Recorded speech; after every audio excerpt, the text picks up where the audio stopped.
कभी घर के खाली बरामदे में, कभी दीवारों पे लगी तस्वीरों में। सदियां बीत गई तेरे इंतजार में, तू खो गई है न जाने किस अंधकार में। तेरी याद मुझे रुलाती है, पर एक लौ है मेरे अंदर जो मुझे उठाती है। मैं चलती हूँ, भागती हूँ, आज भी तुझे ढूंढती हूँ।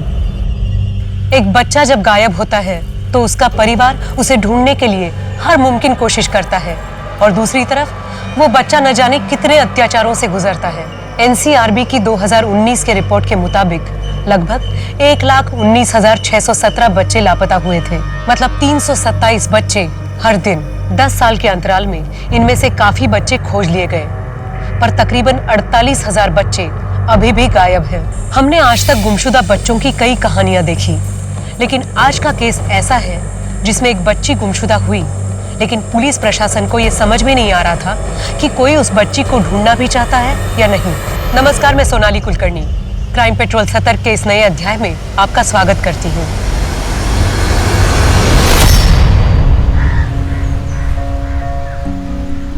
पर मम्मी मुझे नहीं जाना है, और कल तो खुशी का बर्थडे भी है ना, उसने मुझे बुलाया है। दिव्या, सिर्फ एक ही हफ्ते की बात है, तुम खुशी को सॉरी बोल दे।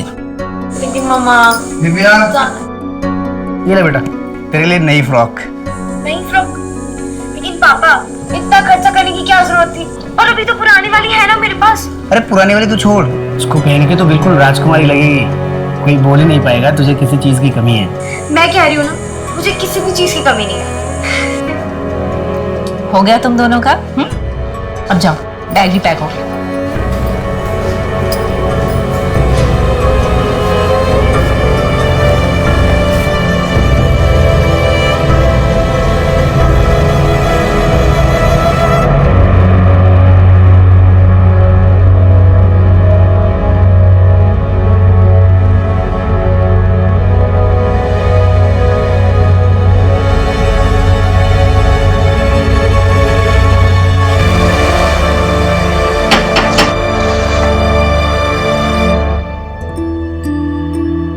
आओ बेटा।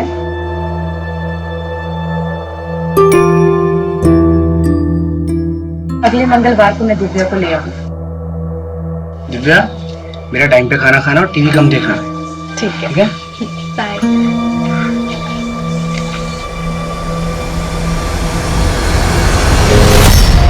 अम्मी, मैं एक दिन और रुक जाऊं प्लीज। बेटा, तुम्हारी मम्मी हम दोनों की पिटाई करेंगी। बोला था उन्होंने कि मंगलवार को दिव्या को वापस लाना है। मंगलवार मतलब मंगलवार। अच्छा बेटा, मेरी तबीयत ठीक होती तो मैं तुम्हें खुद छोड़ने जाती। कोई नहीं, मैं अकेली चली जाऊंगी। चलो भैया, स्टार्को जंक्शन, घर के ठीक बाहर छोड़िएगा। बाय।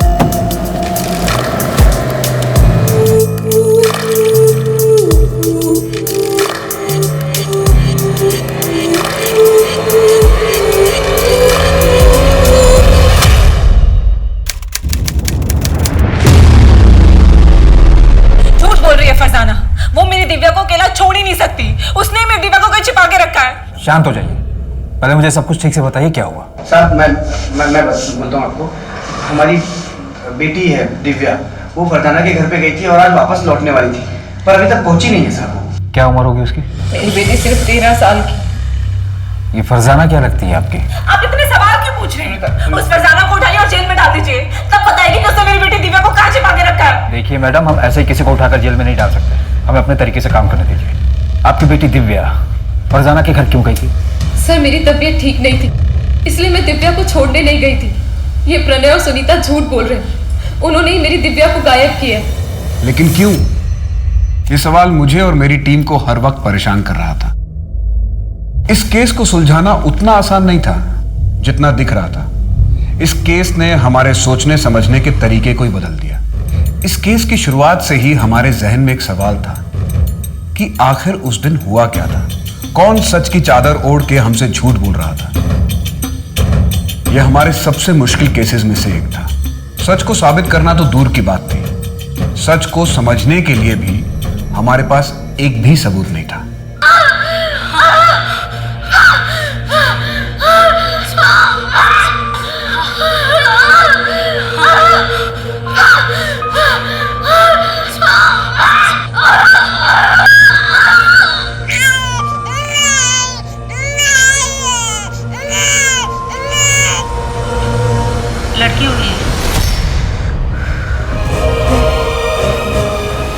और माँ बाप का नाम? 12:28। माँ का नाम फरजाना और बाप का पता नहीं है, क्लोज्ड अडॉप्शन होगा। अरे पर माँ ने कुछ तो नाम दिया होगा। अरे शक्ल तक तो देखी नहीं। तू ऐसा कर, दिव्या लिख दे और ये पायल उसके पास रख दे, उसकी माँ का है। ये पायल तो बहुत बड़ा है। हाँ तो बड़ी होगी तो पहनेगी ना, तुझे क्या करने का है? तू उसके पेपर्स के साथ रख दे बस।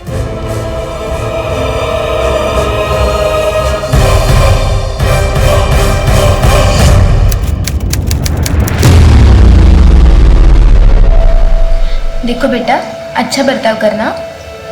अगर उन लोगों को तुम पसंद आ गई तो तुम्हें एक अच्छा परिवार मिल जाएगा। पसंद आऊंगी तब ना। अरे क्यों नहीं पसंद आओगी? इतनी अच्छी तो हो तुम। अगर मैं अच्छी होती तो मेरे मम्मी पापा मुझे यहाँ क्यों भेजते? देखो दिव्या, ऐसी बात नहीं है, उनकी भी कोई मजबूरी होगी ना। हाँ, मजबूरी होगी।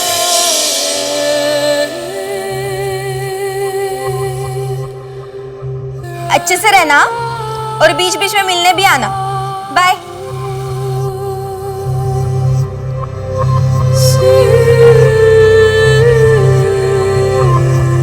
भैया कुछ खाने को दो ना। नहीं, पैसे नहीं चाहिए, भूख लगी है, खाने के लिए कुछ दो ना। आगे जाओ। दीदी कुछ दो ना खाने के लिए। पैसा नहीं लेगी, खाना खाएगी तू?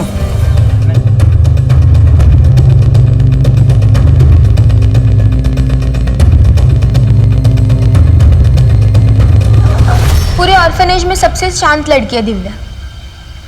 एक एनजीओ के साथ मिलकर हम ही ने रेस्क्यू करवाया था। कहाँ से? एक बेगिंग रैकेट था। फेक अडॉप्शन में ट्रैफिक हो गई थी तो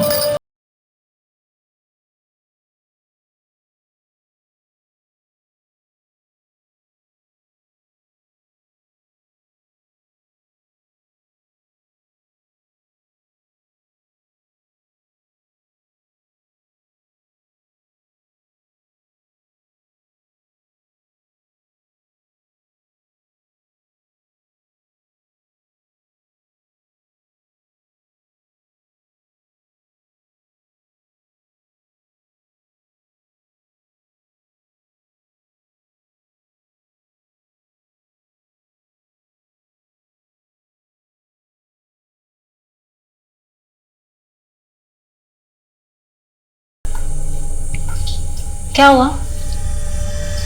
अच्छा बैग मुझे। बेटा देखो मैं तुम्हारे लिए क्या लाया हूँ। कलर पेपर, ये स्केच पेन और ये पेंसिल बॉक्स तुम्हारे लिए। रख लो। अरे रख लो बेटा तुम्हारे। दिव्या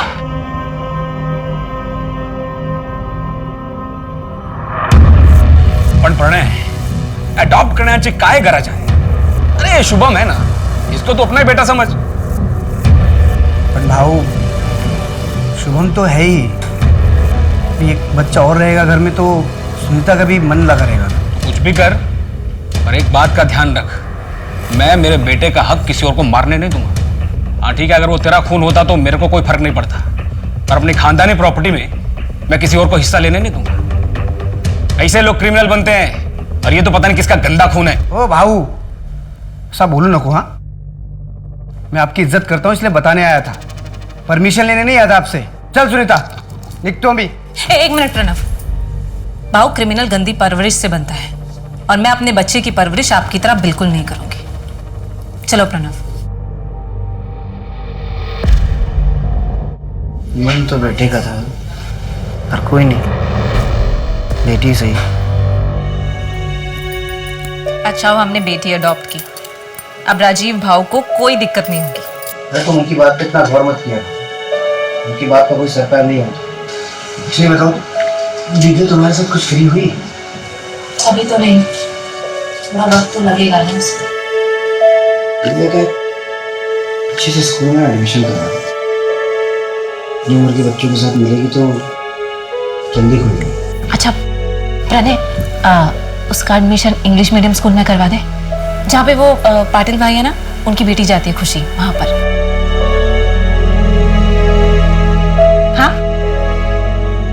ठीक है, करवा देंगे। काय सगळे सांग मला, काय सगळे? पिछले 8 महीने से कंपनी में एक भी डील नहीं हुई, फोकट की पगार ले रहा है तू। अब गाली मत दीजिए, मैं कोशिश तो कर रहा हूँ ना। कोशिश कर रहा है बरोबर, पर अपने लिए कोशिश कर रहा है तू।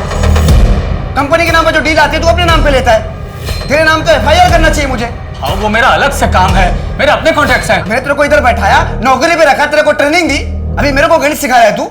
बहुत गप बस, अभी अपना सामान पैक करो, निकल इधर से।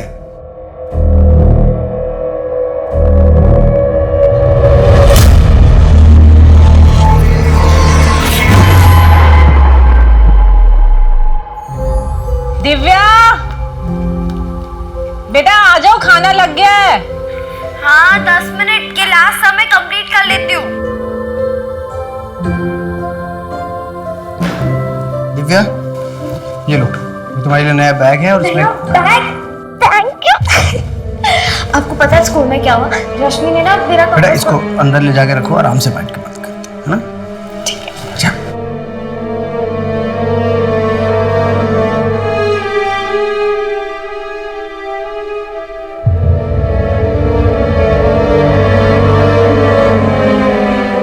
अच्छा, मैं क्या सोच रही थी कि दिव्या का एडमिशन किसी सस्ते स्कूल में करवा दें। उससे क्या होगा? एडमिशन की फीस भी कम होगी और खर्चा भी कम होगा। ये बात तो दिव्या को अडॉप्ट करने से पहले सोचनी चाहिए थी सुनीता। मुझे क्या पता था कि बाद में हालात इतने खराब हो जाएंगे। कोई जरूरत नहीं स्कूल चेंज करने का, मैं कोशिश कर रहा हूँ, कुछ ना कुछ हो जाएगा।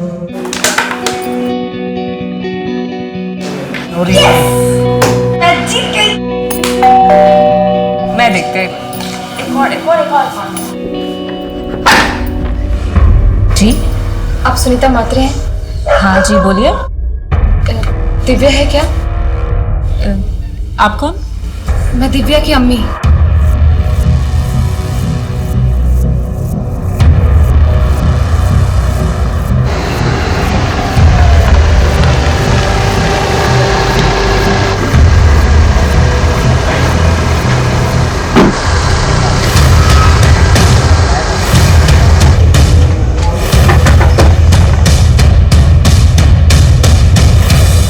हाँ सर, मेरे को सिर्फ इतना याद है, इस लड़की को जिधर छोड़ा था उधर कोई तो था जिसने दरवाजा खोला था। आदमी था या औरत? सर आदमी था या औरत ये तो पता नहीं, लेकिन मैडम ने जहाँ बोला मैंने छोड़ दिया था। अगर कैब वाले ने दिव्या को प्रणय और सुनीता के घर के बाहर ड्रॉप किया था तो फिर दिव्या घर क्यों नहीं पहुंची? कहीं ऐसा तो नहीं है कि दोनों झूठ बोल रहे हैं? सर कोई तो झूठ बोल रहा है। ये दिव्या आउट ऑफ वेडलॉक बच्ची है। 13 साल पहले फरजाना ने उसे अडॉप्शन के लिए दिया था, फिर ये अब क्यों आई है? फरजाना, मेरी बात को समझो तुम। मैं अभी तुमसे शादी नहीं कर सकता हूँ, अम्मी नहीं मानेगी। सफी, तुम एक बार अपनी अम्मी से मिलाओ तो मुझे, मैं उन्हें मना लूंगी। मैं उनकी इतनी सेवा करूंगी कि वो भूल जाएंगी कि मैं किस जाति की हूँ। फरजाना, अम्मी को समझाना इतना आसान नहीं है। देखो मुझे थोड़ा वक्त दो, मैं अभी अपने पैरों पे खड़ा भी नहीं हुआ हूँ। मैं अम्मी से बात क्या करूंगा, कैसे समझाऊंगा उन्हें? ठीक है, लेकिन जो भी करना है जल्दी करो, मेरे पास ज्यादा वक्त नहीं। मैं अभी चलती हूँ, अब्बू घर पे इंतजार कर रहे होंगे। अच्छा सुनो, तुम इतनी मुश्किल से तो आई हो तुम फरजाना, 10 मिनट रुक जाओ।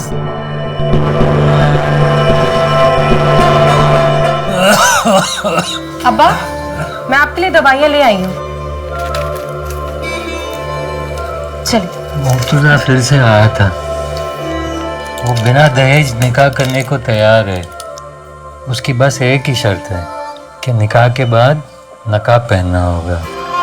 अब्बा, वो होता कौन है शर्त रखने वाला? मुझे निकाह नहीं करना। अब दवाई पीजिए। बहुत डर लग रहा है, पुलिस आएगी तो बाल की खाल निकालेगी। कहीं घबराहट में मुंह से कुछ निकल गया तो क्या करूं? निकल जाऊं क्या?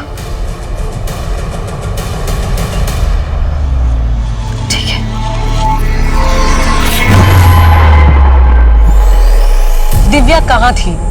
उस दिन उसके साथ क्या हुआ था? ये केस पुलिस के लिए बहुत मुश्किल साबित हुआ, न सिर्फ इसलिए कि उनके पास कोई ठोस सबूत नहीं था, बल्कि इसलिए भी कि इस कथा के मुख्य पात्र ही ईमानदार नहीं थे।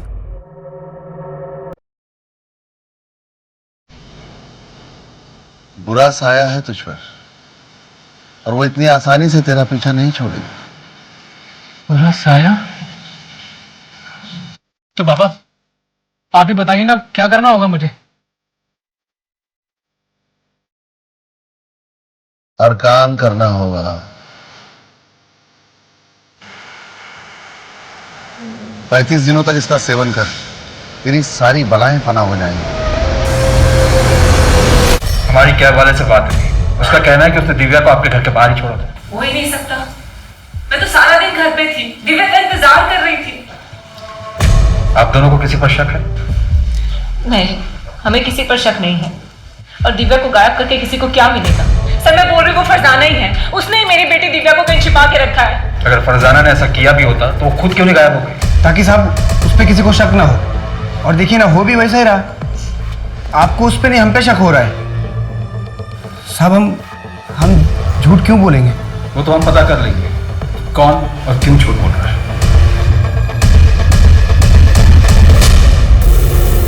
देख प्रणय, अगर दिव्या से तू मेरी शादी कराता है तो मैं तुझे 8 लाख रुपए दूंगा, और तुझे वो वापस भी देने की जरूरत नहीं। भाऊ क्या बात कर रहे हो?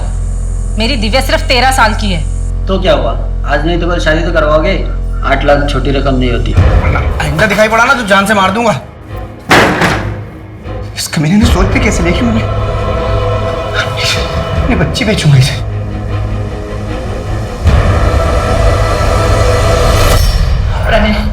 प्रणय मुझे मेरी दिव्या चाहिए। हम ऐसा करते हैं, हम फरजाना के घर जाते हैं, उससे बैठकर बात करते हैं, जो भी प्रॉब्लम है ना उसको सुलझाते हैं, लेकिन मुझे मेरी दिव्या चाहिए। दिव्या चाहिए मुझे मेरी।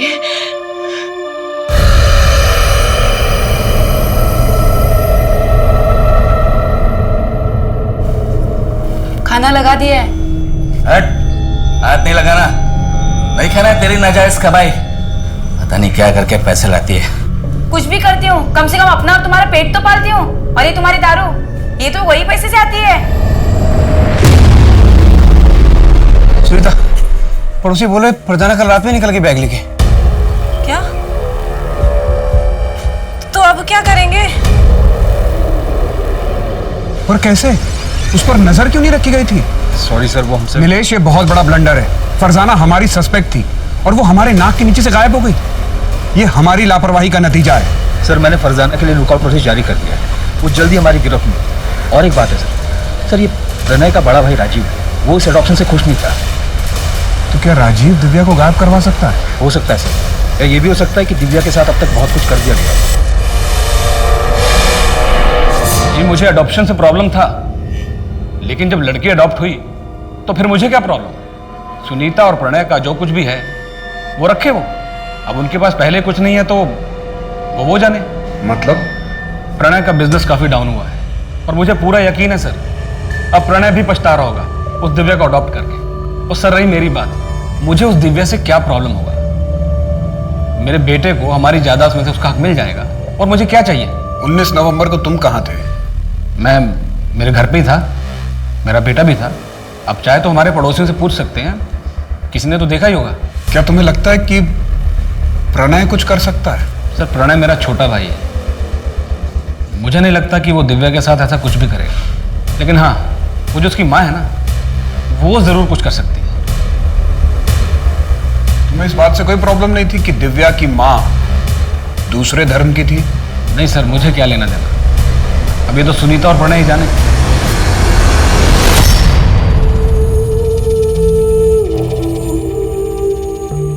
पापा ये देखो, मैंने आपके लिए बनाया। Happy father's day.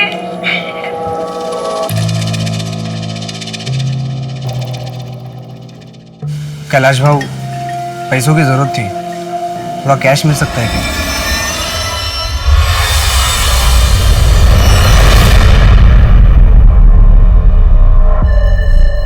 कहीं तुमने ही दिव्या को? सुनीता, दिमाग खराब हो गया तुम्हारा? इतना गिरा हुआ इंसान नहीं हो कि पैसों की खातिर अपनी बच्ची को बेच दूं। मेरी मजबूरी मेरी बच्ची से बढ़ के नहीं है, और जितना प्यार तुम करती थी उतना मैं भी करता था दिव्या से। करता था मतलब? मेरी दिव्या भी जिंदा है।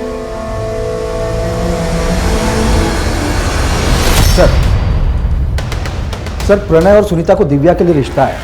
कैलाश वागले नाम का एक आदमी है, यहाँ गोवा में 3 रिजॉर्ट है उसके, और 8 लाख रुपए में बात भी तय हुई। पहले तो प्रणय ने उसे धक्का मार कर निकाल दिया, लेकिन अपने खबरी जग्गू ने पता किया ये प्रणय दोबारा कैलाश से मिला था, शायद डील कर ली। तो क्या ये चाइल्ड मैरिज का केस है? कहीं ऐसा तो नहीं कि प्रणय ने मौके का फायदा उठाया ताकि सबको ये लगे कि ये सब कुछ फरजाना ने किया है? और ये भी हो सकता है कि प्रणय और फरजाना दोनों मिले हो। ये फरजाना इंदौर से है ना? जी सर, उसका एड्रेस भी हमारे पास, मेरी लोकल पुलिस से बात भी हुई है। नहीं नीलेश, तुम खुद इंदौर जाओ और इस फरजाना की कुंडली निकालो। 1 महीना बीत गया है और हमारे पास दिव्या की कोई खबर नहीं।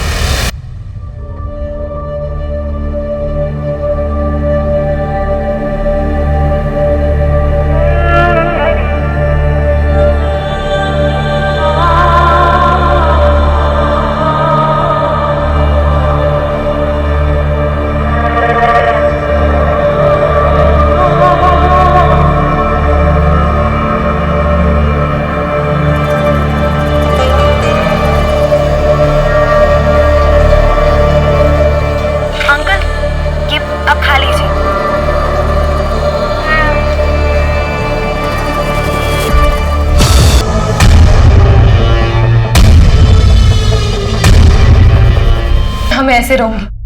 5 महीने हो चुके हैं और तुम अब तक अपने घर वालों को मना नहीं पाए। फरजाना, मैं कोशिश कर रहा हूं ना। झूठ बोल रहे हो तुम सभी। सच सच बताओ, तुम मुझसे निकाह करोगे भी या नहीं? करूंगा फरजाना, पर सही वक्त आने पर। और वो सही वक्त कब आएगा? मैं 5 महीने की प्रेग्नेंट हूं। तुम्हारे घर वालों को मेरे बारे में भनक भी है और अब तो मैं अबॉर्शन भी नहीं करवा सकती।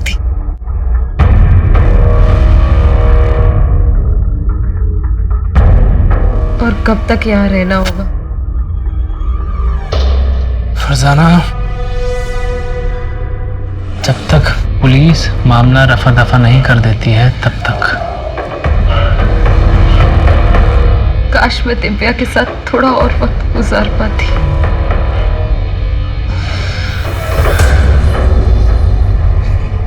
सर, फरजाना ने यहाँ गोवा के मृणाल नर्सिंग होम में दिव्या को जन्म दिया है, लेकिन दिव्या का कहीं पता नहीं चला। 1 साल बाद पुलिस भी दूसरे केसेस में उलझ गई और दिव्या मिसिंग केस फाइलों के नीचे दब गया।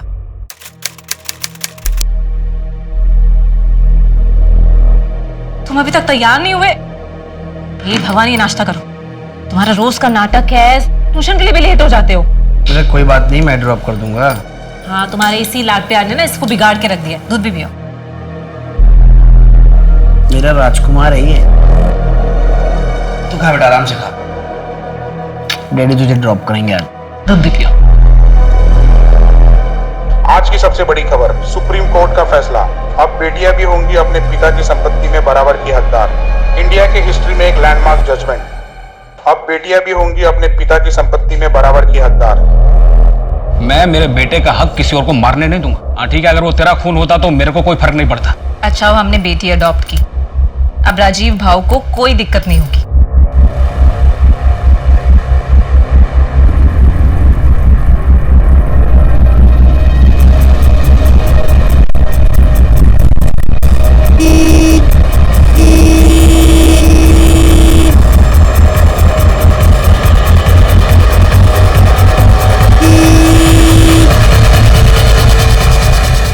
भाई क्या कर रहे हो? बीच पे खड़े हो, साइड में लो ना। आओ, गाड़ी बंद पड़ गई है बाबू। अरे गाड़ी खराब हो गई है तो साइड में लो ना, बीच पे। इंपोर्ट एक्सपोर्ट का बिजनेस है, बड़ा आदमी और पॉलिटिकल कनेक्शन भी बहुत स्ट्रांग थे। तभी ऊपर से प्रेशर आ रहा है। गाड़ी में नेम प्लेट भी नहीं है। कमल, ये स्टिकर देख रहे हो? कॉमन नहीं है। मैंने ऐसे स्टिकर और बाइक की फोटो सर्कुलेट करवा दी। पता करो कि कहाँ प्रिंट हुआ था और किसने करवाया था।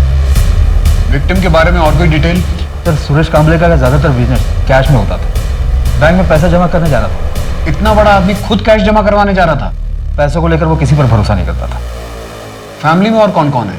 वाइफ पुष्पा कांबले और बेटा धीरज। वाइफ तो यही गोवा में और बेटा अमेरिका में पढ़ाई कर रहा है। बड़ा आदमी था तो दुश्मनी कई लोगों से रही होगी।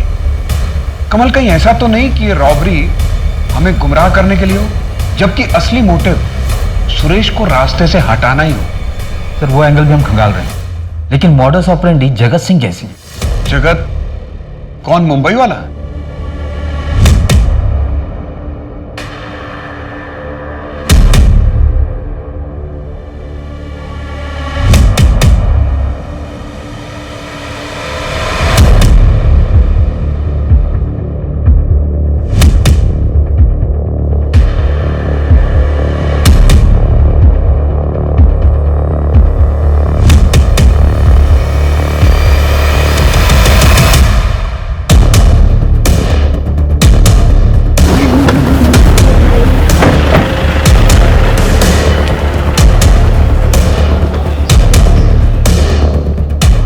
टिप तो सही मिली। जग्गू को फोन कर। हाँ जग्गू, स्कूटर तो मिल गई है, वो दोनों कहाँ पर है? आप रेस्टोरेंट में आ जाओ, यहाँ दोनों चिल मार रहे हैं।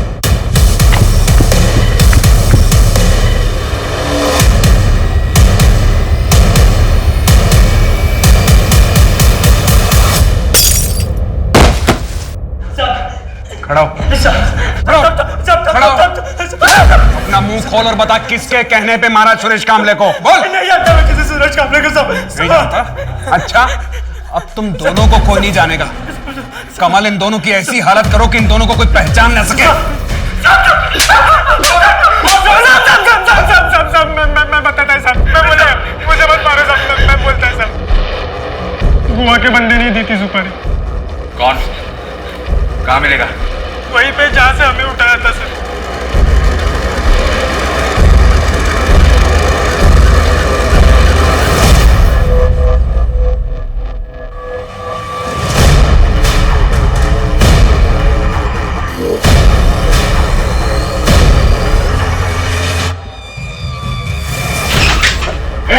खड़ा हो। क्या कर रहा है? खड़ा हो। क्या कर रहा है? कहाँ ले जा रहे हैं? बात सुनिए, पूरे घर को चेक करो। कहाँ ले जा रहे हैं? क्या कर रहे हैं आपको? कहाँ ले जा रहे हैं? मेरी बात सुनिए।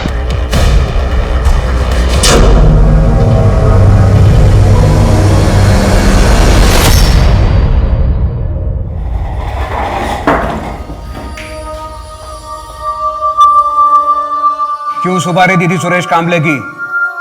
वो तो तुम्हारा शागिर्द था। कर्म अच्छे कर, ऊपर वाले का यही फरमान है तेरे लिए। अगर अगले 2 सेकंड में अपना मुंह नहीं खोला ना, तो उसी ऊपर वाले के पास भेज दूंगा।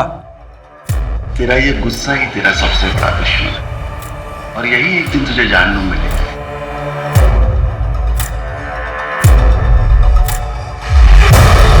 उच्च रक्तचाप की समस्या है तुझे। मैं इंसान को देखकर ही उसकी बीमारी का पता लगा लेता हूं। हमारे जबड़े में दर्द है। मैं भी इंसान को देख के उसकी समस्या बता देता हूं। बता, इतना कैश कहां से आया तेरे पास? बहुत सारे शागिर्द हैं मेरे, खुशी से भेंट चढ़ाते रहते हैं। सर ये चमत्कारी बाबा तो बहुत पहुंची हुई चीज है। रहता तो एक छोटी सी झोपड़ी में, पर यहाँ गोवा से लेकर इंदौर तक बड़ी बड़ी बिल्डिंगों में इन्वेस्टमेंट है इसका, और सब कैश में। एक काम करो, एक लिस्ट निकालो कि इस बाबा ने कहां कहां इन्वेस्ट किया है। सर मैंने ऑलरेडी निकाला, ये देखिए सर, ज्यादातर हॉस्पिटल्स और नर्सिंग होम में इन्वेस्टमेंट किया है। कहीं ऐसा तो नहीं कि इस बाबा और सुरेश कामले के बीच में पार्टनरशिप हो? क्योंकि इसके अलावा तो और कोई मोटिव नजर नहीं आ रहा। सर ऐसा तो अब तक कुछ सामने नहीं आया, और बाबा को जिस अड्डे से अरेस्ट किया गया था, वहाँ पे जो पैसे मिले थे वो सीरियल नंबर से, मतलब साफ है ये सारे पैसे किसी एक ही आदमी ने दिए। कहीं ऐसा तो नहीं कि बाबा को किसी और ने सुपारी दी और बाबा ने आगे सुपारी दे दी?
इसे जानते हो?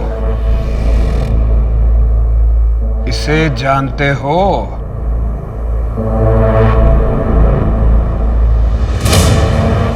नहीं, इसे मृणाल नर्सिंग होम से अडॉप्ट किया गया था और इसने इस बच्ची को जन्म दिया था। इसका नाम दिव्या है, 6 साल से गायब है। क्या जानते हो इनके बारे में?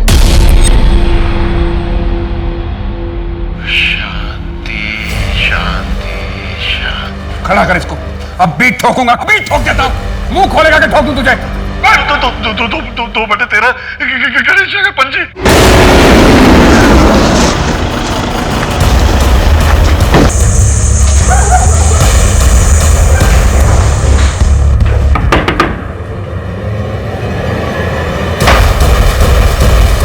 खत्म हुआ चूहे बिल्ली का खेल।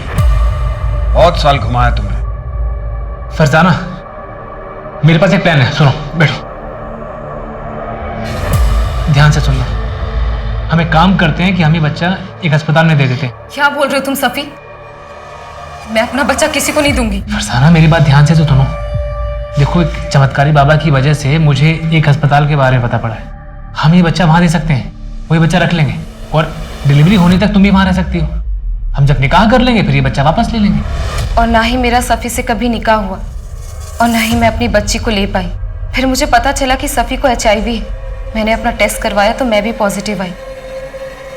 मौत को इतने करीब से देखने के बाद मेरे अंदर की ममता जाग गई। सोचा बच्ची कुछ जिंदगी अपनी बच्ची के साथ गुजार पाऊं, पर दिव्या आप कहाँ हैं? क्या? क्या वो जिंदा है? मैं तो सोच रही थी कि वो उन दोनों के साथ खुश है। मुझे लगा था कि उन दोनों ने दिव्या का किडनैप करवाया ताकि वो मुझे फंसा सके। इसीलिए मैं उनके रास्ते से खुद हट गई ताकि वो तीनों खुश रह सके।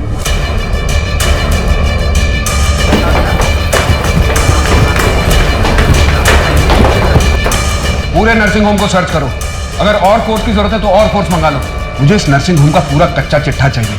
यहाँ कौन काम करता था, करता है, यहाँ पर किस किस की ईंट लगी है, सब। जी सर, लेकिन सर हम किस बेस पर इन्वेस्टिगेशन कर रहे हैं? इस नर्सिंग होम में कुछ तो है नीलेश। ये सिर्फ एक कोइंसिडेंस नहीं हो सकता। सर, ये देखिए सारी फाइल में क्या क्या है।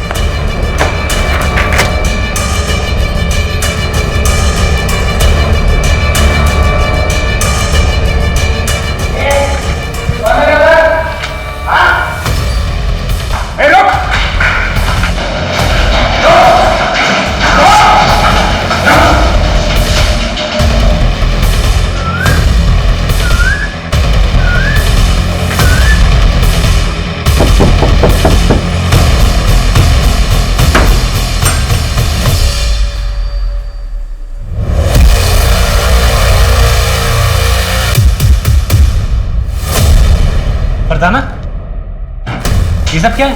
पहले तू बता, बिल्ली की खाल में गीदड़, तेरा असली चेहरा क्या है? क्या बकवास कर रहे हैं आप? तुमने दिव्या को बचपन में अडॉप्शन के लिए नहीं ट्रैफिक किया था? मृणाल नर्सिंग होम का वार्ड बॉय हमारी हिरासत में है। उसने अपना मुंह खोल दिया है। हमारे पास उन सारी लड़कियों की लिस्ट है जिसे तूने ट्रैफिक किया था। बोल, कहाँ है दिव्या? बोल! फरजाना, मुझे कैसे पता होगा? 6 साल पहले वो सुनीता के घर के बाहर से गायब हुई थी। ये दिव्या की अभी की रिपोर्ट है जो हमें मृणाल नर्सिंग होम से मिली है। ये अब बताएगा? महीने का 10,000। आप एक बार लड़की को देख तो लीजिए पहले। रोज देखते हैं। 10,000 रुपए के ऊपर 1 रुपया नहीं मिलेगा। ठीक है, लेकिन अगर बच्चा हुआ तो उसके पैसे मैं अलग लूंगा। ठीक है, मैं पैसे लेकर आती।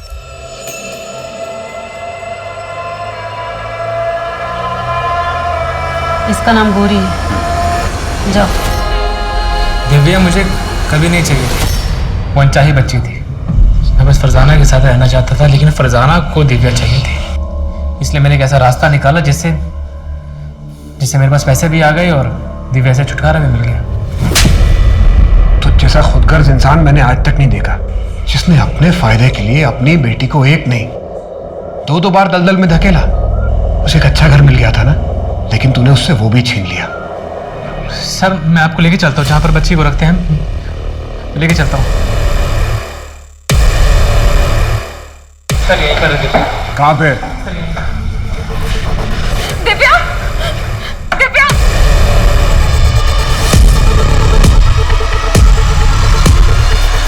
दिव्या मेरी बच्ची।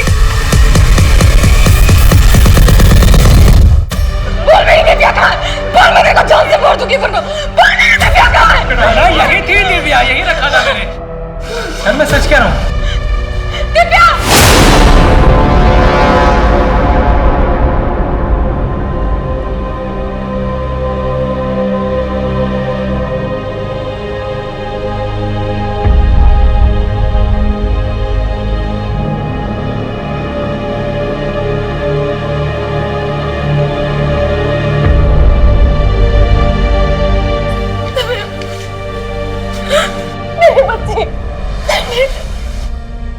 मुझे तुम लोगों से अब कोई लेना देना नहीं है। लेकिन बेटा, मैंने कुछ नहीं किया है, मैं कुछ भी नहीं जानती थी।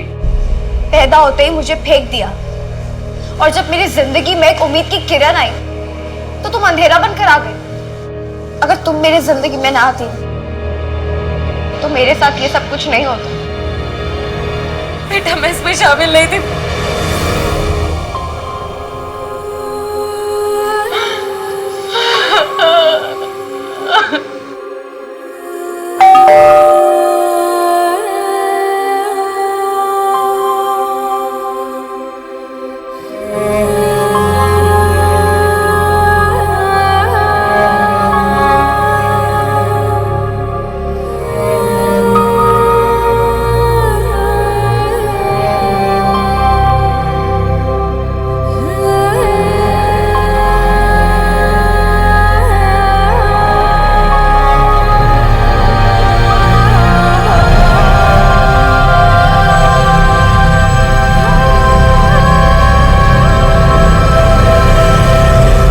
सर मृणाल नर्सिंग होम को सील कर दिया गया। पिछले 25 साल से गोरख धंधा वहां चल रहा था। कुछ औरतें अपनी मर्जी से आती थी, फरजाना जैसे, उन्हें स्मूथ कॉलम में रखा जाता था, और कुछ खरीदी जाती थी दिव्या के जैसे, उन्हें डिफिकल्ट कॉलम में रखा जाता था। फिर उन्हें प्रेग्नेंट करके उनके बच्चों को बेच दिया जाता। बाबा ने अपना मुंह खोला कि सुरेश कामले की सुपारी किसने दी थी। आपने जब से उसका सत्य से परिचय करवाया और ऊपर जाने का मार्ग खोला, तब से वो तोते की तरह बोल रहा है। उसने बताया कि सुरेश की सुपारी उसके बेटे धीरज ने दी थी अमेरिका से। सर मैंने अमेरिकन एम्बेसी में बात की और प्रत्यार्पण के लिए भी रिक्वेस्ट डाली। नीलेश, इस दुनिया में कैसे कैसे लोग हैं। एक बेटी बिना माँ बाप के इस दुनिया में कितना कुछ झेलती है, और एक बेटा जिसे उसके बाप ने दुनिया के सारे सुख चैन दिए, वो अपने बाप की हत्या करवा देता है। सर आप दिव्या को कभी भूले ही नहीं थे ना? कभी नहीं। कुछ केसेस एक दरार छोड़ जाते हैं, ये भी उनमें से ही एक था। वैसे दिव्या की काउंसलिंग शुरू हो गई है। होपफुली उसे वैसी जिंदगी मिलेगी जैसी वो डिजर्व करती है। शफी खुदगर्जी में इतना अंधा हो गया था कि उसने अपनी ही बेटी का सौदा 2 बार कर दिया, क्योंकि उसके लिए वो अनचाही थी। लेकिन इस सब में दिव्या की क्या गलती थी? इस केस को सुलझाने के बाद पुलिस ने 128 औरतों और बच्चों को उस ट्रैफिकिंग रैकेट से बचाया जो अलग अलग शहरों में चलाया जा रहा था। इस केस में 6 साल होने के बावजूद पुलिस दिव्या को नहीं भूली थी, और अंत में पुलिस ने दिव्या को इस दलदल से निकाल दिया जहां उसके अपनों ने उसे धकेला था। आज दिव्या सुनीता, प्रणय और अपने छोटे भाई के साथ रह रही है। हम आशा करते हैं कि दिव्या जल्द इस सदमे से उभरे और एक खुशहाल जिंदगी जिए। अब मैं सोनाली कुलकर्णी आपसे विदा लेती हूँ। फिर मिलेंगे एक ऐसे ही चौंका देने वाले केस के साथ क्राइम पेट्रोल सतर्क, जस्टिस रीलोडेड में। तब तक अपना और अपने परिवार का ख्याल रखिए। आप जानते हैं कि हम सब एक मुश्किल दौर से गुजर रहे हैं। कृपया मास्क पहने, समय समय पर हाथ धोते रहें और उचित दूरी बनाए रखें। देखते रहिए क्राइम पेट्रोल सतर्क। जय हिंद। नमस्कार, मैं सोनाली कुलकर्णी क्राइम पेट्रोल सतर्क के इस नए अध्याय में आपका स्वागत करती हूँ।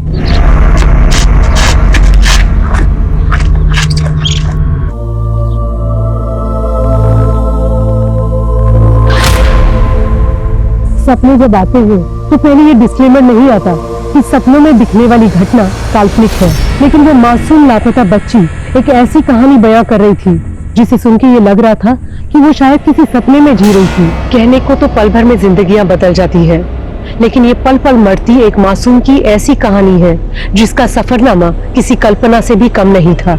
लेकिन ये हकीकत सुनने के बाद आप सोच में पड़ जाएंगे कि क्या किसी की जिंदगी उसे ये भी रंग दिखा सकती है।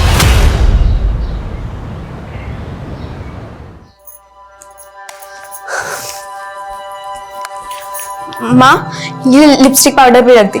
ला ला। तू तो मुझे बोलती थी माँ मैं तुझे छोड़कर कहीं नहीं जाऊंगी, अब तुरंत तैयार हो गई। माँ, मन तो मेरा भी नहीं कर रहा, पर मेरा करियर वो मुझे बड़े स्कूल में पढ़ना है ना, तो चंदू का स्कूल है ना। हे बाबा, कितनी बार बोला है उनका नाम मत लिया कर। सॉरी सॉरी सॉरी सॉरी, गलती हो गई। अब से ना मैं उन्हें चंदू जी बोला करूंगी। चंदू जी, ओ चंदू जी, ऐसा बोला। तू भी बिल्कुल नौटंकी है। चल ला दे।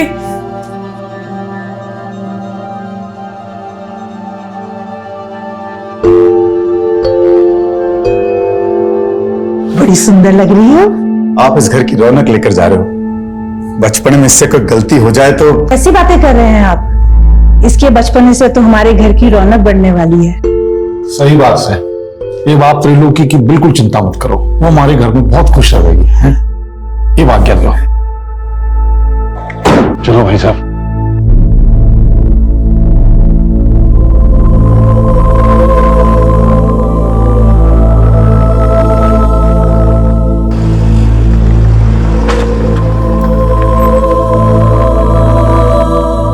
मैं तब 15 साल की थी, लेकिन अगले 10 साल मेरे आंखों के सामने थे।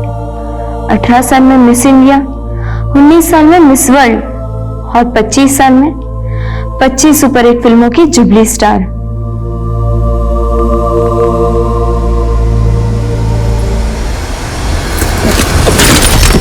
भैया गाड़ी क्यों रोक दी?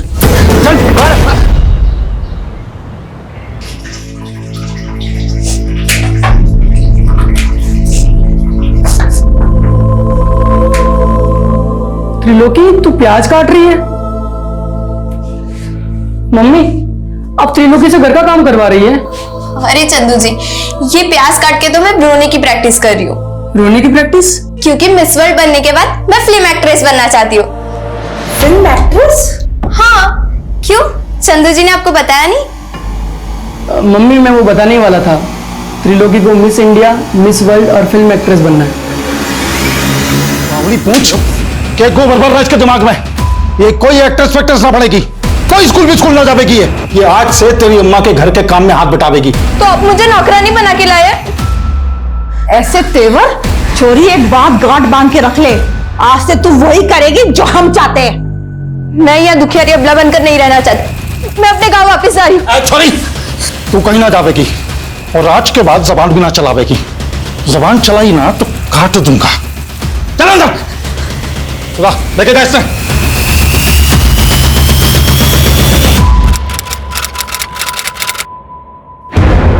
कैसी बात कर रहे हैं मोहन जी?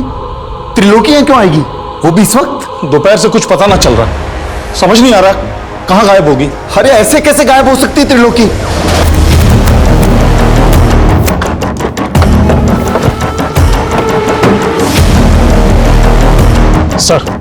सर एक औरत और आदमी को बुरी तरह से मारकर चेहरे बिगाड़ दिए गए और इनकी पहचान से जुड़ी हुई भी कोई चीज नहीं मिली है। आसपास पता करो, शायद इनकी पहचान की कोई लीड मिले। सर रोड के नजदीक झाड़ियों में एक बैग पड़ा है। ये रहा सर। सर इस बैग में तो औरत और आदमी कपड़े ही हैं। सर ये बुक है।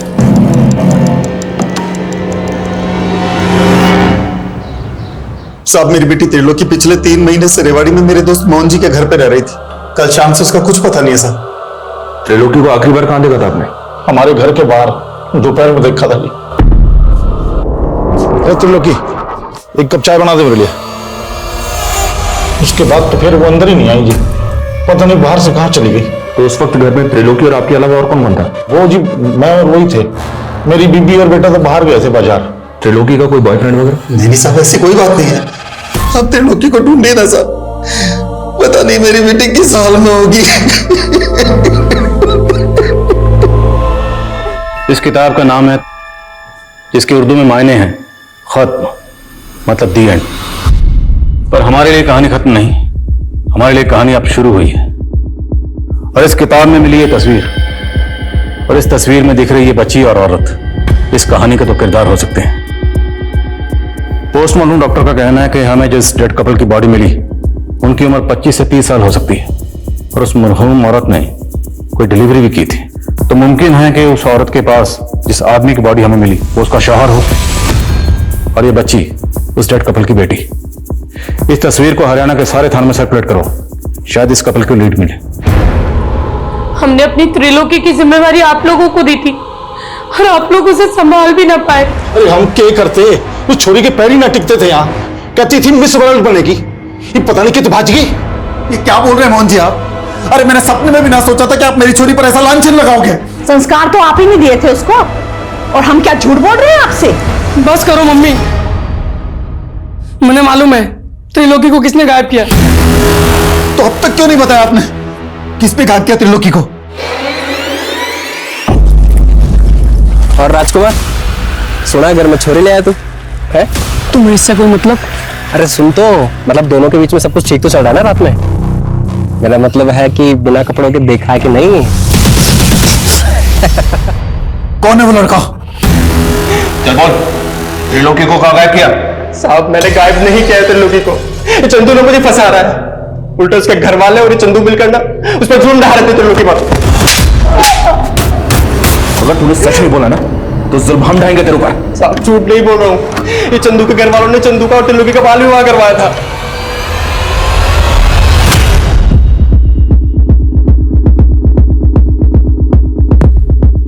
number you have called is currently switched off. Please try again later. Thank you. Sir, हमने पूरे हरियाणा में इस औरत और बच्चे का फोटो सर्कुलेट कर दिया है, लेकिन ना तो इस औरत और बच्चे के बारे में कोई लीड मिली है और ना ही उस डेड कपल की पहचान का कोई क्लू मिल रहा है। तो इनकी तस्वीर को पूरे इंडिया के थानों में सर्कुलेट करवाओ, क्योंकि जिस किताब में ये तस्वीर मिली है ये किताब 30 साल पहले बैन हो चुकी है, क्योंकि इसका जो कंटेंट है वो कट्टरपंथी को बढ़ावा देता है। इसकी पब्लिशिंग 30 साल पहले बंद हो चुकी है। ये देखो, इसमें स्टैंप लगी है, शायद इससे कुछ मदद मिले। सर, ये तो किसी लाइब्रेरी के स्टैंप जैसी लग रही है और काफी धुंधली पड़ चुकी है। यस, पता लगाओ 30 साल पहले बैन हुई ये किताब किस लाइब्रेरी से किस शख्स को इशू हुई। और ये देखो, इस किताब में ये कुछ वर्ड्स भी लिखे हैं, ये दोनों कोई कोड वर्ड हो सकते हैं, इसलिए हमें इंटेलिजेंस क्रिप्टोग्राफर के जरिए इन्हें जल्द से जल्द डिकोड करवाना होगा, क्योंकि ये किसी टेररिस्ट एक्टिविटी के लिए इंस्ट्रक्शंस हो सकती हैं। और इस किताब में ये नंबर भी है, इस नंबर की डिटेल निकलो। बेग साहब, आप कहां उस लफंगे की बात पे भरोसा कर रहे हैं? झूठ बोल रहा है वो। आप दोनों के खानदानों में कई पीढ़ियों से बाल विवाह होता रहा है।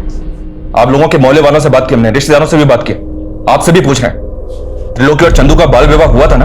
देखिए साहब, हम चाहते थे कि चंदू और त्रिलोकी की शादी हो, पर उनके बालिग होने के बाद अभी तो त्रिलोकी यहाँ सिर्फ पढ़ने आई थी। लेकिन त्रिलोकी यहाँ किसी स्कूल में नहीं जाती थी। साहब, आप सवाल जवाब में समय क्यों बर्बाद कर रहे हैं? आप मेरी बेटी को ढूंढ दीजिए ना। वो तो हम ढूंढ ही रहे, पर हमें यह भी तो पता चले कि आखिर उसके साथ क्राइम हुआ क्या था। चंदू, सच सच बताना, तुम्हारी और त्रिलोकी की शादी हुई थी ना?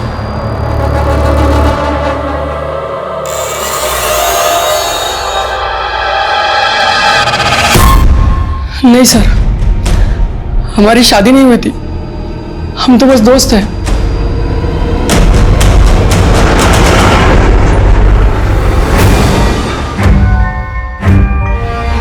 सर, जिस लाइब्रेरी से इशू की गई थी उस लाइब्रेरी के बारे में अभी तक तो कुछ पता नहीं चल पा रहा है, लेकिन सर इस बुक में जो फोन नंबर लिखा हुआ है वो फोन नंबर गुरुग्राम के डॉक्टर व्योमकेश के नाम से रजिस्टर्ड है। और सर, ये व्योमकेश नेचुरोपैथी के डॉक्टर है।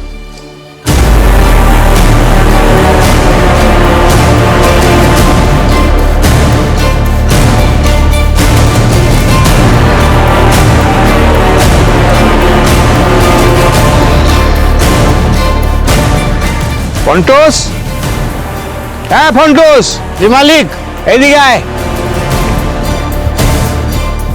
हाँ मालिक, ये देखो पता लो। हाँ, और तुम्हारे हरियाणा में क्या बोलता है वो, सील बाटा। कूट कूट कर रस बनाओ, मालकिन को रसपान कराना है। जा। ठीक है मालिक।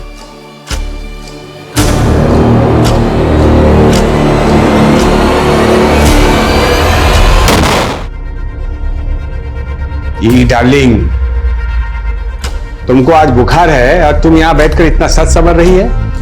नहीं, मैं ठीक हूँ। ना ना, तुम्हारा सिर्फ ज्वर उतरा है, लेकिन जो वायरस है तुम्हारे लीवर के अंदर छिप के बैठा है। किंतु चिंता करो ना, ये मेरा गा प्लांट का जूस तुम्हारे लीवर में जाएगा और वायरस घा घा करके तुम्हारा बॉडी के घाम की माफिक निकल के आएगा। घाम समझती है? नहीं। जानिस ना, पसीना, स्वेट।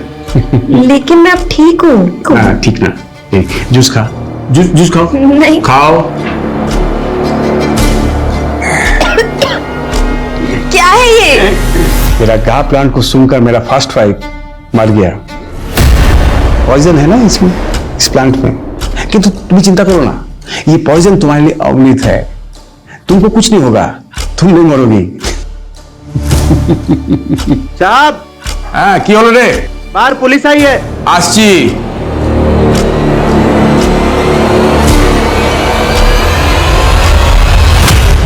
ना, ऐसा किसी औरत और बच्ची को नहीं जानता मैं। देखिए, हमें मर्डर सीन पे एक किताब मिली। उस किताब में एक फोन नंबर लिखा हुआ था और हमें पता चला कि फोन नंबर आपका है। देखिए सर, ये मेरा ओल्ड नंबर है। एक जोशी ने कहा कि ये मेरे लिए अनलकी है, तो 6 मास पहले बंद कर दिया था मैं। लेकिन डॉक्टर व्योमकेश, नंबर तो आपका ही है ना? मैं एक फेमस डॉक्टर हूँ, देश विदेश में मेरा पेशेंट है। हाँ, अब किसी किताब में मेरा नाम और नंबर है तो इसमें मेरा क्या दोष है? डॉक्टर, वो कोई मामूली किताब नहीं, 30 साल पहले बैन हो चुकी, क्योंकि वो किताब कट्टरपंथी को बढ़ावा देती है। इसलिए जो हमें डेड बॉडी मिली है, हो सकता है उसके कत्ल में आपका कोई पेशेंट इन्वॉल्व हो। जितने पेशेंट आपके अभी तक हुए हैं, हमें सबकी डिटेल चाहिए। लाखों पेशेंट है मेरा, किस किस का डिटेल्स दूंगा मैं? I can not help you sir. You can. Sir एक minute. Sir, Rewari Mahendragarh road पे आईडी चीफ गौतम सोलंकी की कार में ब्लास्ट हुआ है और कहा जा रहा है कि टेररिस्ट अटैक है।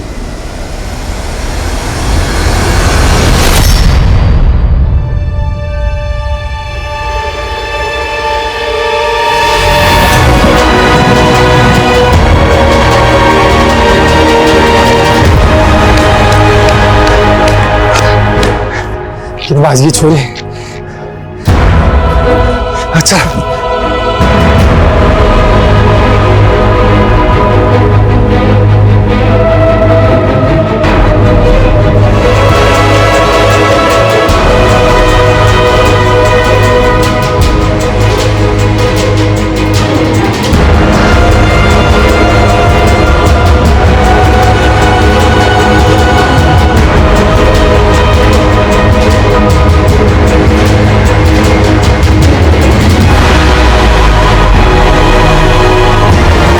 जिस क्रिप्टोग्राफर से मैंने इन कोड्स को डिकोड करने की मदद मांगी थी, वो इन कोड्स को डिकोड तो नहीं कर पाए, लेकिन इनको इतना जरूर कहना है कि हो सकता है टीएस का मतलब जो इस किताब का टाइटल है, तो शायद ये कोई ऐसी इंस्ट्रक्शन हो पेंड होती हो। सर, इस बुक पे जो स्टैंप है उस पे JNT विजिबल है, और जब मैंने मालूम किया तो पता चला कि दिल्ली में एक जनता लाइब्रेरी है। हो सकता है ये बुक वहीं से इशू की गई। वीर, पता करो दिल्ली में ये लाइब्रेरी कहाँ है। अगर ये किताब वाकई उसी लाइब्रेरी से इशू हुई है तो पता करो ये किस शख्स को इशू हुई थी, क्योंकि वही शख्स अब इस केस का राज खोल सकता है। हो सकता है उस शख्स से हमें उस डेड कपल की कोई लीड मिल सके और इस बच्ची की भी।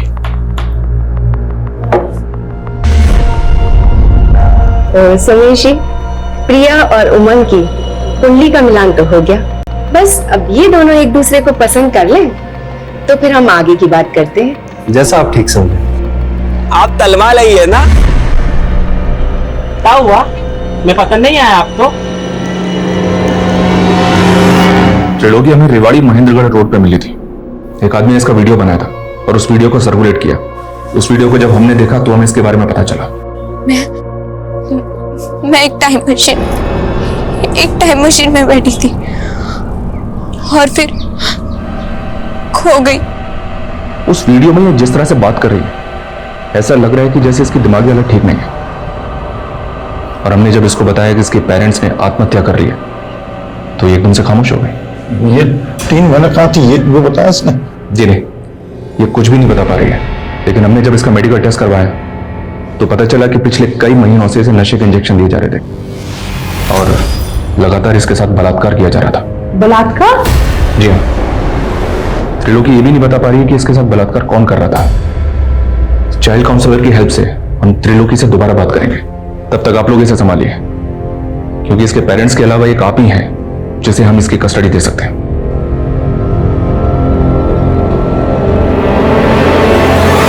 सर, हाँ सर, ये तमाम जो बैन हो चुकी है, ये 2 महीने पहले जनता लाइब्रेरी से एक शाहिद शेख नाम के लड़के को इश्यू की गई थी। सर, ये है शाहिद शेख। सर, शाहिद शेख के लाइब्रेरी कार्ड पे जो एड्रेस लिखा हुआ है वो बिल्कुल गलत है। वो एड्रेस एग्जिस्ट ही नहीं करता।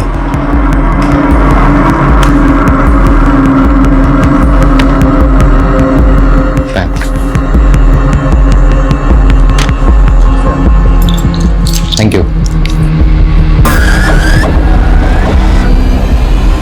इस शाहिद शेख के लिए लुकआउट नोटिस जारी करो। हो सकता है किसी कट्टरपंथी गिरोह से जुड़ा हो। Sir. Veer Veer Veer hold on. तुमने बताया कि उसने ये किताब जनता लाइब्रेरी से 2 महीने पहले इशू करवाई थी। हाँ सर।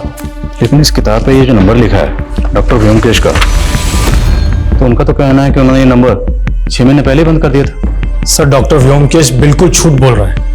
पोस्टमार्टम रिपोर्ट के मुताबिक डेड कपल की मौत 20 मार्च को हुई थी और डॉक्टर व्योमकेश का वो नंबर 20 मार्च तक एक्टिव था। तो डॉक्टर के कॉल रिकॉर्ड में शाहिद और डेड कपल ये इस औरत से जुड़ा का नंबर? नहीं सर, लेकिन सर इसके सीडीआर में कई फेक आईडीज के नंबर हैं और सर डॉक्टर व्योमकेश का कई औरतों के साथ में अफेयर भी है। सर, उसने करीब 3 शादियां की हैं और उसकी पिछली 2 बीवियां सस्पिशियस सर्कमस्टेंसेस से गायब हो गई थी और सर ये ज्योत्सना उसकी तीसरी बीवी है।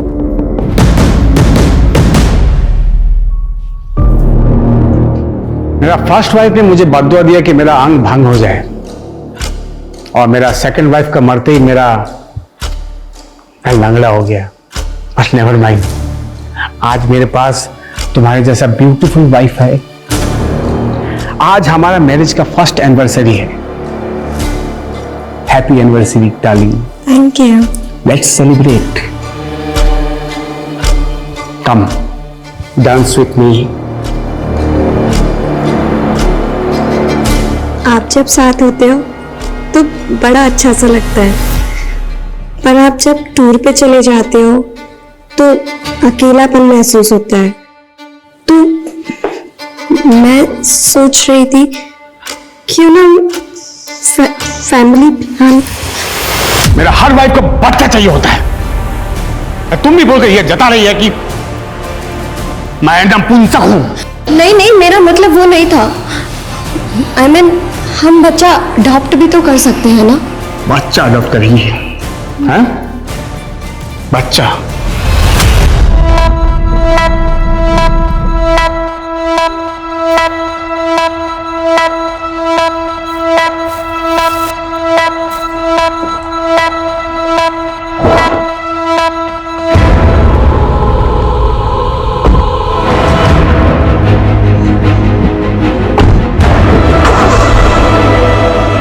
यातनाओं के कुछ पल भी लंबे काल की तरह होते हैं और त्रिलोकी तो 3 महीनों से कभी खत्म ना होने वाली पीड़ाओं को सह रही थी।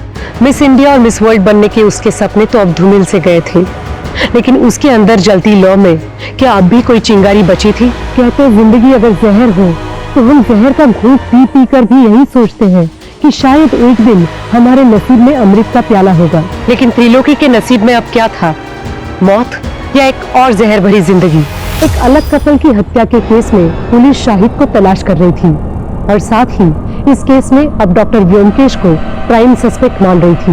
लेकिन उस किताब में मिली उस फोटो में दिख रही उस औरत और बच्ची का इस केस से क्या वास्ता था? बोलिए, चुप क्यों है आप?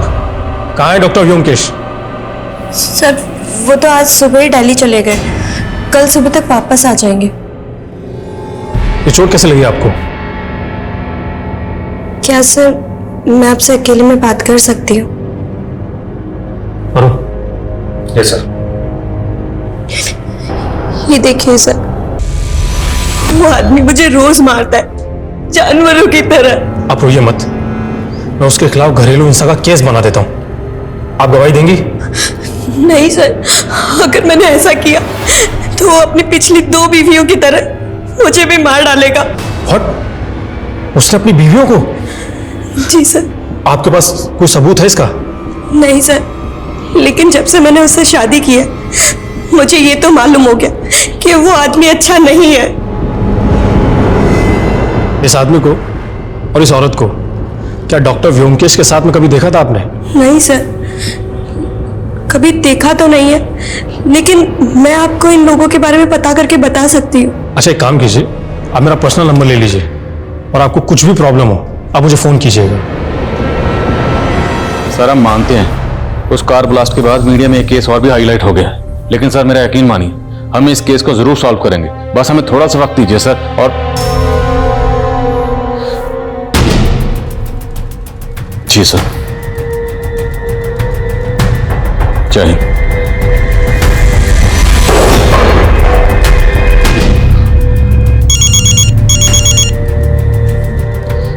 वीर सर मैं अभी डॉक्टर व्योमकेश की पत्नी ज्योत्सना से मिला। सर वो कह रही थी कि वीर होल्ड ऑन, अब हम इस केस में इन्वॉल्व नहीं है। ये केस हमसे लेकर एटीटी को दे दिया गया, मेरे ट्रांसफर के ऑर्डर भी आ गए। लेकिन सर अब हम कुछ नहीं कर सकते, कल सुबह जल्दी आ जाना, हमने अपनी इन्वेस्टिगेशन रिपोर्ट उन्हें सौंपनी।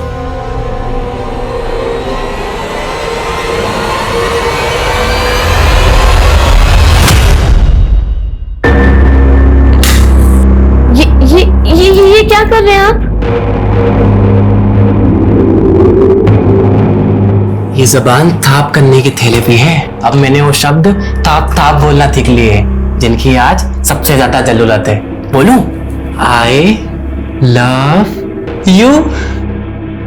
अब तुम अपने समूह से वो ताप के जहर को मार दो जितने मुझे तोतला किया। सर प्लीज मुझे बचा लीजिए सर। सर मुझे भी मार डालेगा सर, और इसमें व्योमकेश को। व्योमकेश को मार दिया? किसने मार दिया और कौन है वो?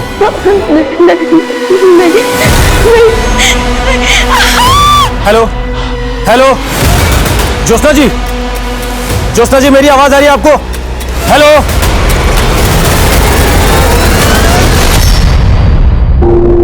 ये वीर का फोन अभी तक बंद है। मैंने साफ साफ कहा था कल सुबह जल्दी आ जाना, अभी तक नहीं है, फोन भी बंद है। Verma, yes sir. आप एक काम करो, ये फाइल तुरंत डीएजी साहब के ऑफिस में पहुंचा दो। मुझे फरीदाबाद पहुंचना, दोपहर से पहले वहां ज्वाइन करना होगा। सर हम लोग आपको बहुत मिस करेंगे। मैं भी आपको बहुत मिस करूंगा, पर क्या करें, ड्यूटी का दस्तूर है, आज यहां तो कल वहां। फाइल पहुंचा दीजिएगा और अपना ख्याल रखिएगा। जय हिंद सर। जय।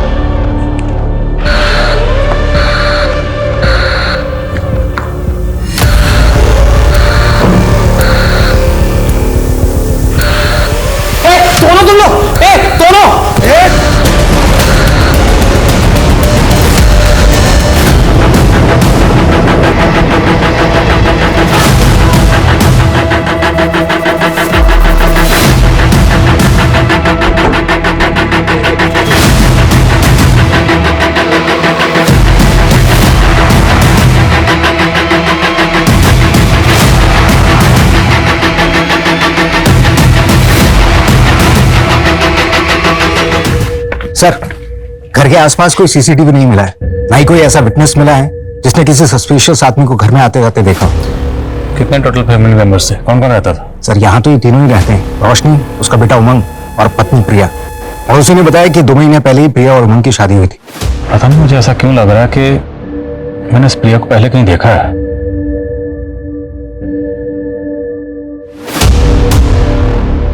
जय हिंद नादिर सर, क्या बात है, आपने इतने सालों बाद याद किया? Okay sir.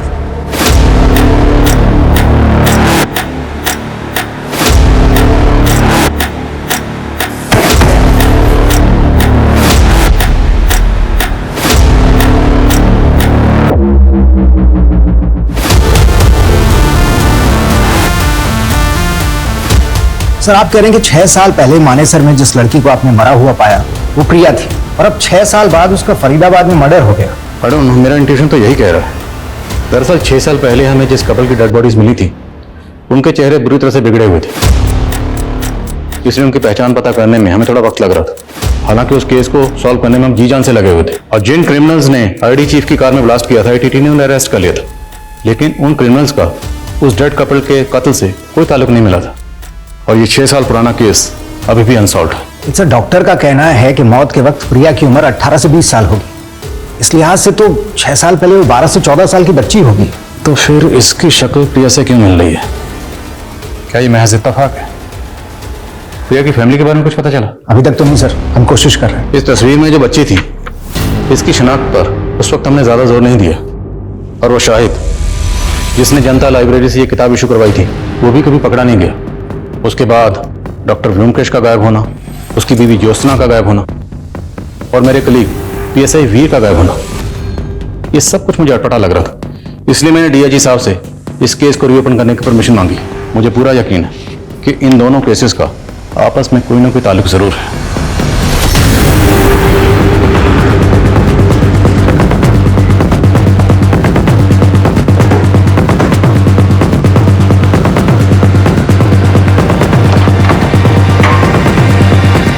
सर, आपके ट्रांसफर के बाद हमें पता चला था कि डॉक्टर व्योमकेश ने यह घर उस कपल की हत्या से पहले ही बेच दिया था, और आपके ट्रांसफर के दौरान वो अपनी बीवी ज्योत्सना के साथ यहाँ से गायब हो गया। घर किसको बेचा? कमलेश नाम का आदमी है सर, लेकिन घर खरीदने के बाद वो ज्यादा दिनों तक यहाँ रहा नहीं, क्योंकि सुनने में आया है कि वो यहाँ से इसलिए चला गया कि उसे लगता था इस घर में किसी भूत का साया है। बुलाओ इस कमलेश को पुलिस स्टेशन। Yes sir. हाँ मनीष। सर मैंने उमंग के रिश्तेदारों से मालूम किया, लेकिन रंजिश का कोई एंगल नहीं मिल रहा है। हो सकता है लूट के इरादे से ये हत्या की गई हो, या फिर किसी और मकसद को लूट की शक्ल दी गई। प्रिया की फैमिली का कुछ पता चला? उमंग के रिश्तेदारों से उमंग और प्रिया की शादी की कुछ फोटोज मिले हैं। उसमें प्रिया का बाप भी है, उसका नाम सोमेश है, लेकिन वो कहाँ है और उसका कॉन्टेक्ट नंबर क्या है ये किसी को नहीं पता। फैमिली की CDR आने वाली है, शायद जल्दी कुछ पता चले। तो यार उसके ससुराल वालों के इतने ब्रूटल मर्डर हुए, सुमेश को आना चाहिए था, लेकिन ये नहीं आया। ये सुमेश मुझे कुछ डाउटफुल लग रहा है, इसकी बैकग्राउंड खंगालो। साहब, बड़ी नेगेटिव एनर्जी वाला घर था वो। मेरे पंडित ने कहा वहां अकाल मृत्यु हुई है, इसलिए भूत का साया है। मैं तो बहुत पछता रहा हूं साहब उस घर को खरीद कर। कब से ढूंढ रहा हूं डॉक्टर व्योमकेश को। तो उस डील के बाद डॉक्टर व्योमकेश कभी नहीं मिला तुझे? नहीं साहब, लेकिन जब हम वहां रह रहे थे तो एक बच्ची डॉक्टर व्योमकेश की पत्नी ज्योत्सना के बारे में पूछने आती थी। ये वो बच्ची थी?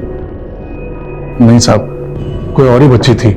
मैंने उसको कई बार बोला ज्योत्सना अब यहाँ नहीं रहती, लेकिन वो बार बार आती रहती थी।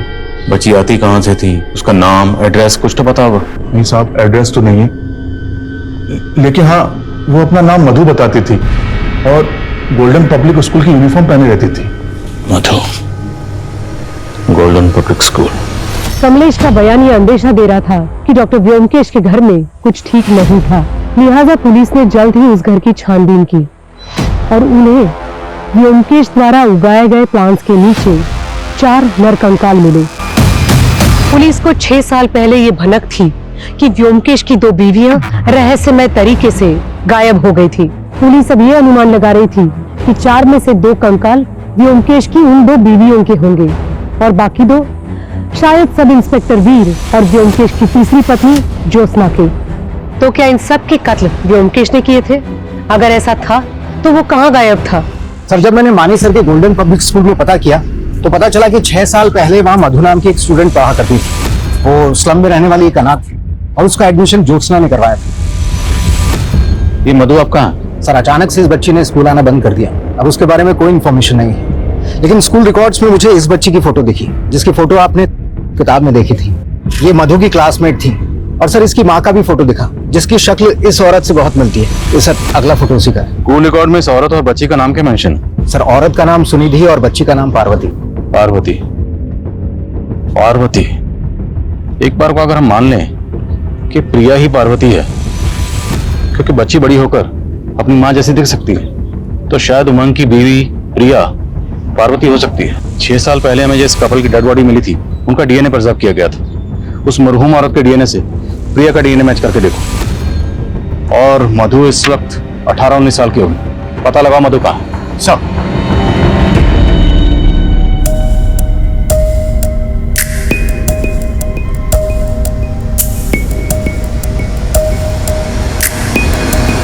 सर, जो शाहिद को हम पिछले 6 साल से बाहर ढूंढ रहे हैं, वो तो अब अंदर है।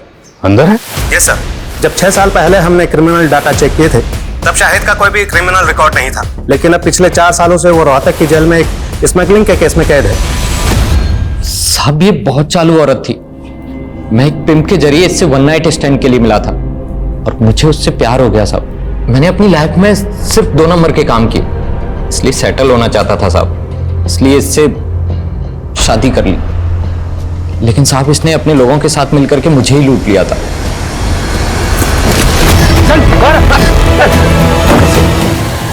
तो मतलब जो 2 लाशें हमें मिली उसमें से एक लाश इस औरत की थी जिसका नाम है सुनिधि। इसके साथ हमें एक आदमी की लाश भी मिली थी।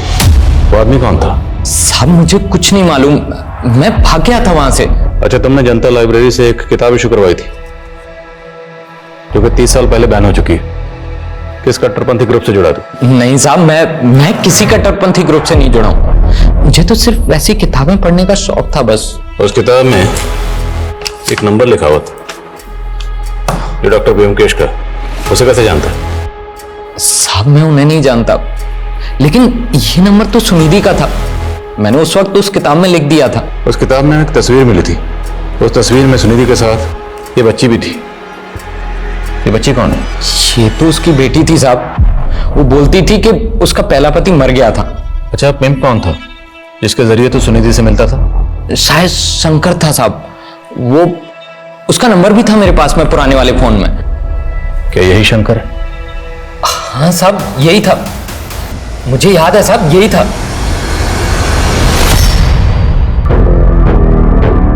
अरे हो गया सिगार धरा, चल जल्दी कर, तेरा दूल्हा तेरे मंडप में इंतजार कर रहा है। सर 6 साल पहले जिस औरत का मर्डर हुआ था उसका डीएनए प्रिया के डीएनए से मैच करके आया। मेरा अंदाजा सही निकला। प्रिया ही पार्वती है, सुनिधि की बेटी। सुमेश इस केस की कड़ी है। सुनिधि ने शायद को झांसा दिया, शायद इसमें सुमेश इन्वॉल्व, और प्रिया की उमंग से शादी करवाएगी ताकि उसके घर में लूटपाट की जा सके। लेकिन सर वो प्रिया का मर्डर क्यों करेगा? इसमें भी कोई ना कोई रास्ता जरूर होगा। हाल फिलहाल में जितनी भी ऐसी शादियां हुई जिसमें लूटपाट हुई, फरेब हुआ, धोखाधड़ी हुई, सब शादियों के बारे में पता करो। सर शाहिद के पुराने फोन में जो शंकर उर्फ सोमेश का नंबर मिला है वो अक्सर रेवाड़ी में एक्टिव रहता था और उसके सीडीआर में भी रेवाड़ी का एक नंबर मिला है। और 16 साल पहले त्रिलोकी नाम की एक बच्ची के केस में भी वो प्राइम सस्पेक्ट था। उसका नंबर है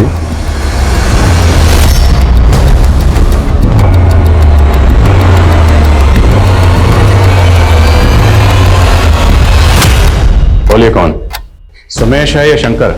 ना ये सोमेश है और ना ही शंकर। ये मेरा पुराना दोस्त है भीमा, इससे मिले काफी साल हो गए मुझे। अब कहाँ है मुझे नहीं मालूम। नौटंकी मत कर, तेरी पूरी हिस्ट्री निकाल चुके हैं। 16 साल पहले इसके साथ मिलकर तुमने एक बच्ची को अगवा किया था ना? मुझे नहीं मालूम साहब, लेकिन एक रोज पता लगा कि त्रिलोकी भाग कर वापस आ गई है। मुझे लगा कहीं वो मुंह ना खोल दे और हम लोग डर गए। और फिर उस रोज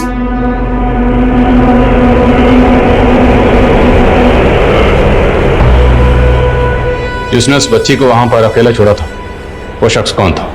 त्रिलोकी के पति चंदू के माँ बाप। उन्होंने त्रिलोकी और चंदू का बाल विवाह करवाया था। मत देना सर पिछले हफ्ते 7 जुलाई को सोनीपत के एक मैरिज गार्डन में एक शादी हुई थी। घंटू खबरी ने बताया कि वहां पर सोमेश को देखा गया था। वहां उसने अपनी एक और बेटी की शादी की थी। दूल्हे की फैमिली वहीं सोनीपत में रहती है।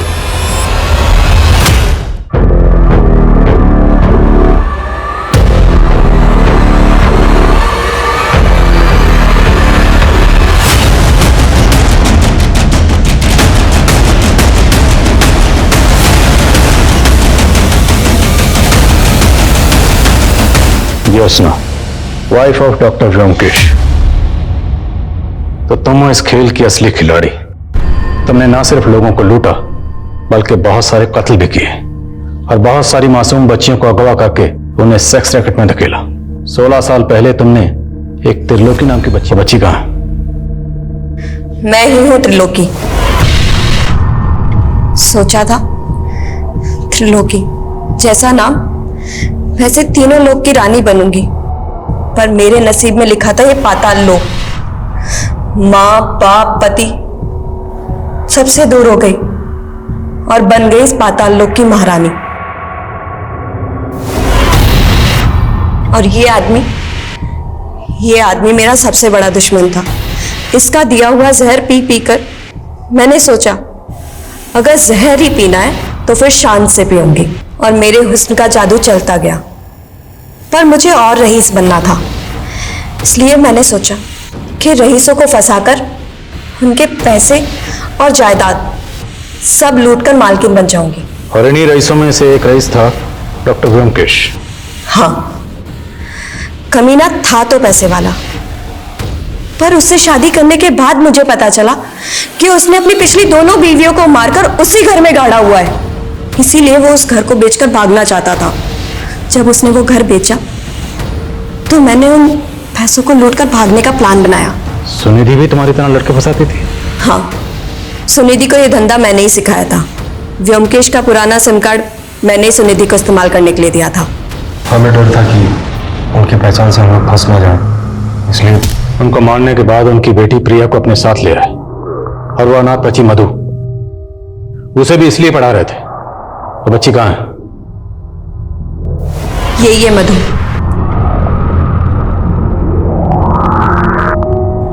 व्योमकेश को मारने के बाद मुझे भागना था। मुझे डर था कि कहीं मेरे भागने के बाद वो मुझे ना ढूंढने लगे।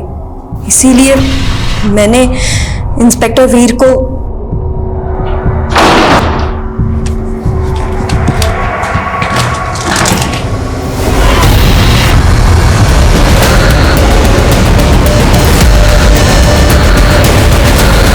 लेकिन प्रिया, वो तो तुम्हारे लिए काम करती थी ना, तो उमंग की फैमिली के साथ साथ उसे क्यों मारा? उसका हरिश्चंद्र जाग गया था सर। उमंग के साथ शादी करने के बाद कहने लगी कि मैं तुम्हारे साथ काम नहीं करना चाहती, और सर धमकी देने लग गई कि अगर मुझसे जबरदस्ती की तो मैं सब कुछ पुलिस को बता दूंगी। हम सोचे तो शायद यही कहेंगे कि उस 32 वर्षीय अपराधी त्रिलोकी की हमारे समाज को कतई जरूरत नहीं, लेकिन वो 15 वर्षीय मासूम त्रिलोकी तो हमारे समाज का हिस्सा थी। हमने उसे क्या दिया? आज वो अगर अपराधी है तो इसमें उसी का दोष है। हमने उंगलीमाल डाकू की संत बनने जैसी कई घटनाएं सुनी होंगी, लेकिन हमें इस बात पे गौर करना होगा कि आज हमारे देश की युवा पीढ़ी कई गलत कारणों से अपराध में लिप्त हो रही है। अब हमें ऐसे माहौल, ऐसे सामाजिक ढांचे की जरूरत है जहां हम अपने बच्चों को ऐसे अपराधों की दलदल से बचा सके जिसमें हमने शायद एक मासूम बच्ची त्रिलोकी को खो दिया। अब मैं सोनाली कुलकर्णी आपसे विदा लेती हूँ। फिर होगी मुलाकात एक ऐसे ही चौंका देने वाले केस के साथ क्राइम पेट्रोल सतर्क जस्टिस रिलोडेड में।